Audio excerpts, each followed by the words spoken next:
Hi, David here, and welcome back to the channel where we're looking at the teaching of divine love through the automatic writings of the early 20th century medium James Padgett. In this series of videos, starting with 10.1, we look at messages James Padgett received from Jesus and those closely associated with him. Clearly, these are people who've been in spirit a long time, by our standards at least. But there are people who have been in spirit even longer. The reason I mention that is because today we're looking at a message from Jesus to James Padgett that mentions an ancient spirit called Saliba. Saliba gave several messages to James, from which it is clear that she has been in spirit even longer than Jesus. We will take a look at what she told James in future videos, but the reason she is mentioned in this message is to make the point that just because someone has been in spirit for many years doesn't of itself mean that they have learned more than more recent arrivals. There are some interesting aspects to this, as we will see. This message from Jesus to James was received on June 2nd, 1915. The message begins, "I am here, Jesus." The sphere in which Saliba lives is the one that your grandmother described as being the homes of the merely intellectual spirits. In these different spheres are many subspheres or planes, and the different races of humanity naturally congregate with those spirits of their own race. So essentially what's being said here is that birds of a feather flock together, as the old saying goes, and this seems to be true across the world of spirit. People who are at a similar level of personal development still seem to separate out into smaller groups or communities that feel comfortable together, and cultural background can obviously be an aspect of that. Spheres is just the word that is used in the Padgett messages and many other spiritualist writings to denote the different levels that exist in spirit. And we see here confirmation that each of these spheres or levels contains within it many different environments that people have created for themselves. And Jesus goes on to point out this can affect the breadth or extent of the experience that people have. So while this Egyptian, meaning Saliba, may have lived in these different spheres, it does not follow that she lived in the same subspheres with the spirits of other races, and in all probability she did not. She is a very ancient spirit, but her age as compared with eternity, that which has passed, as well as that to follow, is as a grain of sand on the seashore to all the rest of the sand. She will tell you of the sphere in which she lives, but it will not be any different or any greater than the ones your grandmother described. She, meaning Saliba, has not progressed above the sixth, and cannot until she receives the divine love. So as she describes these spheres to you, keep in mind the fact that she has never gotten beyond the sixth. She may have passed through what seems to her to be many spheres, but all the various stages through which she passed constitute no more than the six lower spheres. She never was in the seventh or passed through it. So let your mind be settled on this point. No spirit who is without this divine love has ever gotten beyond the sixth sphere. Spiritualism traditionally speaks of 7 spiritual spheres, but there are few communications from people in spirit that go into detail about the differences between them. Safe to say that as you go higher up in the numbering, the more spiritually advanced they are. That much is true, But one of the great things about the Padgett messages is the detail they offer on this, and even more so what they have to say about what lies beyond the seventh sphere. Jesus here says of Saliba that she never was in the seventh or passed through it.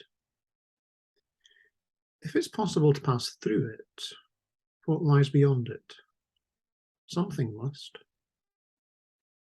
Talking about seven spheres can seem a bit odd, or even just a bit unnatural. One thing that's worth remembering about the different spheres of spirit is that they are constructed environments. More properly, they are environments that continue to be under construction. They weren't just found waiting for the first people to pass over from the earth life. Obviously, those of us who pass over now encounter thousands of years' worth of human creations. So we don't just leave the earthly life to find ourselves with a blank canvas in front of us. On this note, what Jesus has to say next is fascinating. The ancient Bible patriarchs, fathers, and prophets, such as Moses, Abraham, Elijah, and the others, never got beyond the sixth sphere until my coming, when they received the divine love. And the fact that they are ancient spirits does not necessarily imply that they are in a very high sphere now. Your grandmother, for instance, is in a much higher sphere than all of the ancients who have never received the divine love. So what Jesus is saying here to James is that until his time teaching and demonstrating divine love as something distinct from natural human love, there were only six spheres, with the sixth as the highest anyone could progress to. This indicates that once some people had started sharing in divine love, the sixth sphere became for them an environment that was lacking in some way. It no longer suited them. A natural response to that would be to create a new sphere, one that reflected their changed soul nature. Once that seventh sphere was created, it would be available to all those who shared in divine love sufficiently to be suited to an environment beyond the sixth sphere. So the ability to ascend to the seventh sphere wouldn't be about time spent in spirit. It would be about each individual's degree of sharing in divine love. The extent to which someone shares in divine love is partly a function of time, simply because it is a process, and processes take place over time. But the rate at which people make progress or come to share in divine love is a very individual thing. It also depends on whether you've heard about divine love as something distinct from natural love. As I said a few days ago in the midweek video 2.5, it's difficult to go exploring something you haven't been told about. As Jesus goes on to explain, so the fact that a spirit is ancient does not of itself mean that it is of a very high order. Many a spirit who has passed over comparatively recently is as high in the sixth sphere as are these ancient ones. And many a spirit who came to the spirit world within a short time, your wife, for instance, here Jesus refers to James's wife Helen, is in a higher sphere than many of these ancient ones who have been in the spirit life for centuries. Yes, centuries upon centuries. And for the reason that these ancients have only the mental development which can carry them into the sixth sphere only, while your wife has the soul development which has already carried her to the celestial sphere. The reference here to the celestial sphere isn't to the seventh sphere, it's to what lies beyond it.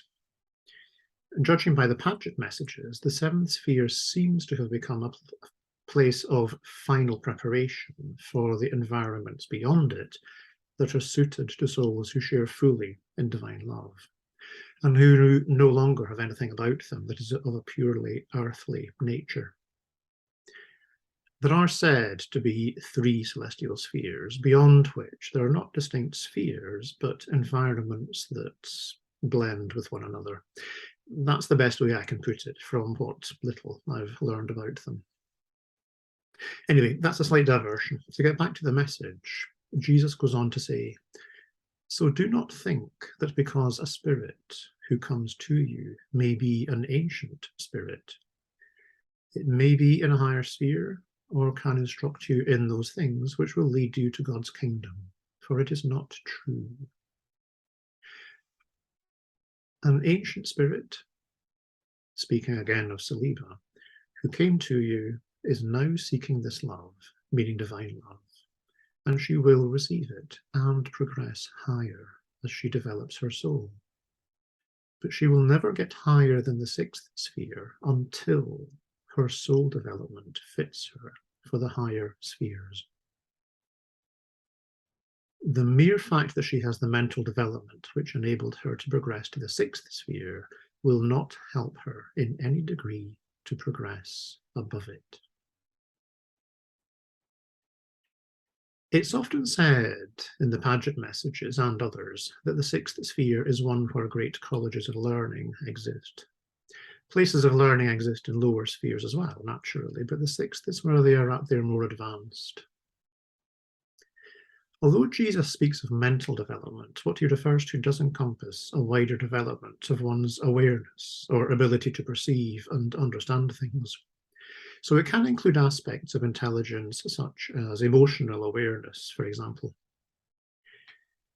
The thing to remember is that the 6th sphere is the highest of those that allow for our development without divine love.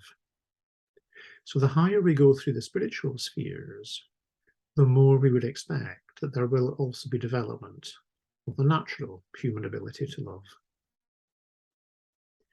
To go back to the example of Saliba, Jesus says, as Saliba's soul develops, she will leave the 6th sphere and inhabit a sphere of soul education, which is in unison with her development. And it may be only the 3rd sphere, but this sphere will enable her to make more rapid progress than if she should remain in the 6th, because of the reasons your grandmother portrayed in her message. So 2 things to pick up on here. First, why would you go from the 6th sphere back to the 3rd? After Jesus became aware of the availability of divine love, and those willing to listen to him acted on what he taught and started to seek it for themselves, the 3rd and 5th spheres seem gradually to have been repurposed so as to have an emphasis on opportunities for those who wish to progress by way of seeking divine love. Those who do not wish to do this can pass through these spheres to the 4th and 6th fairly swiftly, because opportunities to explore the things they are interested in seem less abundant in the 3rd and the 5th. We have seen in previous messages that the 2nd sphere is the one most of us pass to after the earth life. All those of us who are, for the most part, perfectly genuine, but who haven't necessarily focused on spiritual development for whatever reason. As soon as we want to develop, having passed a spirit, the next sphere available to us is the 3rd, where there is an emphasis on opportunities to explore divine love and to make that the hallmark of our future progression. Whether or not we want to take that route is entirely our own choice. Many don't, and they can pass on to the 4th sphere, where there is more of an emphasis on developing the natural love and mental awareness. The thing is that this is not the true soul development that is on offer in the 3rd and 5th spheres through sharing in divine love. That's the second of the two things I wanted to pick up on from that last section. True soul development through seeking divine love offers a much more rapid progression than the natural love path, because it brings us directly into at-one-ment with God. In that last section, Jesus refers to a message James Padgett received from his grandmother, Anne Rollins, explaining this. And this explains that question I asked as to why someone might leave the sixth sphere to go to the third. It's not some kind of retrograde step or regression. It's simply a retracing of one's steps in order to pay more attention to opportunities that might not have seemed important the first time around. Indeed, if you are old enough to have passed to spirit before Jesus was able to share his teachings, it might be that the opportunities to explore divine love that are now available in the third and fifth spheres simply weren't there for you the first time you passed through. Jesus goes on to say, so do not be impressed with the thought that because a spirit is an ancient one, it can help you or instruct you in those things which pertain to your soul development. Of course, their mental qualities are developed to a high degree, and they can tell you many interesting things about the times in which they lived and of their experiences in the spirit world. But these things, while interesting, do not help you to attain to the divine kingdom. As regards this soul knowledge, they may be mere babes, and totally devoid of all the things necessary for the soul development through divine love. I have many things yet to write about, and as we write, you will see that I am the true Jesus, and that my knowledge of God's kingdom is the greatest possessed by any spirit, be he ancient or modern. I wish that I could write to you every night, but under present earthly conditions I cannot, because it might interfere with your life on earth. As I have told you, very soon you will be in the condition where I will have your services all to myself and your work. This seems to be a reference to attempts to get James Padgett into a material situation where he would be able to devote himself more fully to receiving the messages. Some of the messages he received gave him guidance on this. Jesus concludes, I will not write more tonight, but only say, believe, and you will see the glories of God, and your own salvation and happiness. Your friend and brother, Jesus. So as always, a lot in that one message once we start reading closely and relating it to other messages. I have the advantage, of course, of having read the messages in their entirety, many more than once. So it is easier for me to give context to some of the things that are said in these earlier messages. The next video in this sequence, video 10.6, which will be uploaded next Sunday, will look at another message from Jesus in which he shares a description of his birth and life prior to starting his public ministry. And it is a fascinating message, so I do hope you'll take the chance to listen to or read it. The next midweek video will look at a message from Frank Psyrick, a former judge and legal acquaintance of James Padgett, sharing his experience of passing from this world and adjusting to life in spirit. That's also a fascinating message, and I suspect one that's of more immediate interest to many of us. In the meantime, if you've enjoyed this video, please take a moment to like it and subscribe to the channel if you haven't already. It all helps to spread knowledge of this material. As always, thank you for watching, and I'll see you soon. Take care in the meantime.